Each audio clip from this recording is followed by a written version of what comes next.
If you live long enough, a lot of stuff will come against you. Somebody in your family gonna die. Somebody in here gonna get fired. Somebody here gonna get an eviction notice. Somebody gonna get laid off. Somebody company gonna close. Somebody you love gonna break up with you. That's life.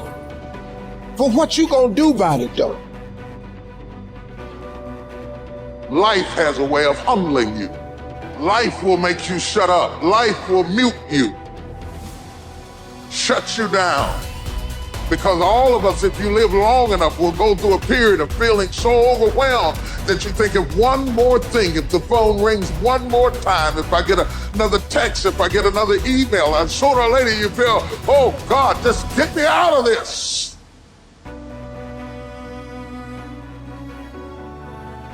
If somebody came and knocked you down, boom, and ain't nothing you can do about it. But if I come back a week later and you still on the ground, we got a problem.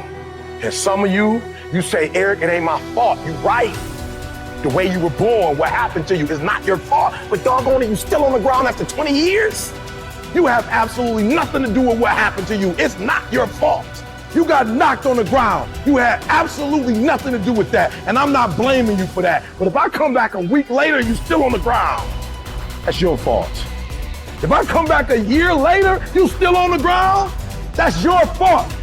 If you get knocked down, there's nothing you can do about it. But getting back up has every single thing to do with you. And you will promise me that from this day forward, you will not be defeated.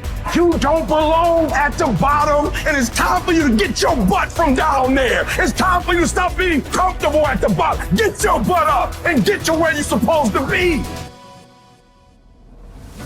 The difference is not the genetic code, the potential. It's a guy that's willing to get knocked down, finally test on fortune, stand back up, the perseverance to see it through, the never say die attitude. And I go in there, man, and if I don't win, I showed up, I gave my valid effort. And tomorrow I'll do the same thing. And I'll continue to throw shit against the wall. Every day I'll throw more up there, try it again, and I'll never get comfortable. It's necessary that you take charge, that you begin to stand up inside of yourself, that you dry your tears and you're not given the luxury of feeling sorry for yourself, that you got to get in a fighting mode. You can't surrender. You can't be a chump. You got to fight back. You got to stand up and start. So wait a minute, what is it I need to do? You got to make yourself move even if it hurts. Many people have been written off and said, this one won't survive. And they did. It's possible. You've got to believe in your heart of hearts that it's possible that you can beat this. Your belief, your faith, your drive, your determination, your persistence, your perseverance, your spirit. Greater is He that is in you than what's out here in this world. So you've got to decide, you've got to say, it's possible that I can beat this. And it's necessary that I do this. In spite of the pain and the conditions, you've got to mobilize your mind and your spirit. There's nothing as powerful. It's a made-up mind. You want affirmation, look yourself in the mirror and say, I think I can, I think I can, I think I can, I know I can.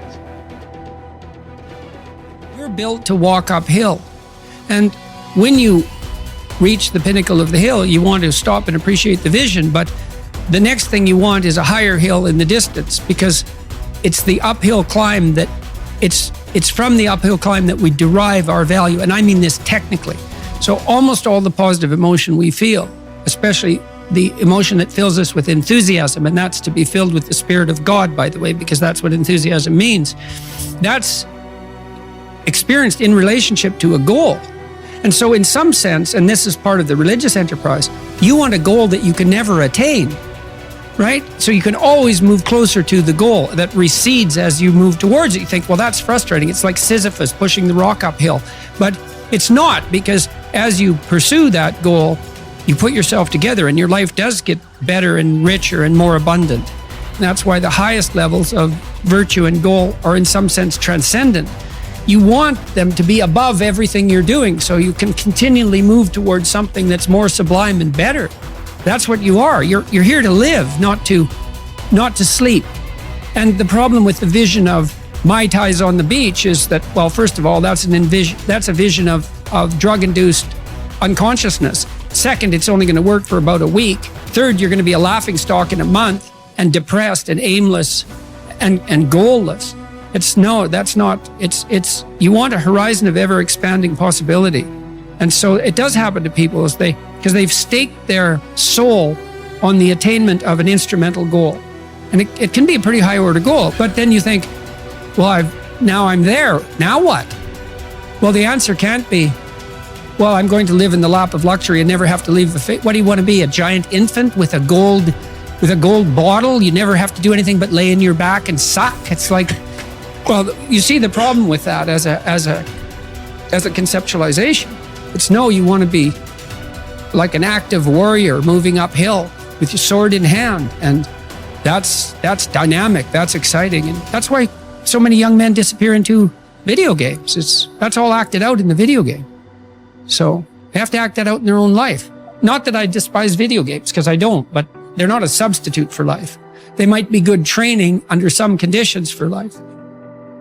See, as human beings, why? The only reason why we are dominating every other creature, including massive creatures, much bigger than us, more powerful, faster, quicker, in strength, in capabilities, why we are dominating all of them is our ability to use tools, isn't it? So do not underestimate the power of the tools. If I ask you to unscrew this screw in this furniture, you try with your hands, your fingers, your fingernails, they will all break and bleed, but the screw stays right there. I give you a little screwdriver, but you don't know how to use. You poke it here, poke it here, poke it here, poke it here. No use. Only if you put it right there and use it the way you must use it, suddenly another world, isn't it? Right now, the greatest tools that we have in our hand is our own body, our mind, our emotions, our energy. These are our tools. If you harness these tools well, you will live wonderfully. If you don't harness them, you will live badly. If these tools turn against you, you will live terrible. Right now, what is it that human beings are largely suffering? No great amount of suffering is coming to you from outside. Everything is on self-help, isn't it? Poking yourself. Why? Because we gave you a sharp mind. If we had given you the brains of an earthworm, you would also be very peaceful.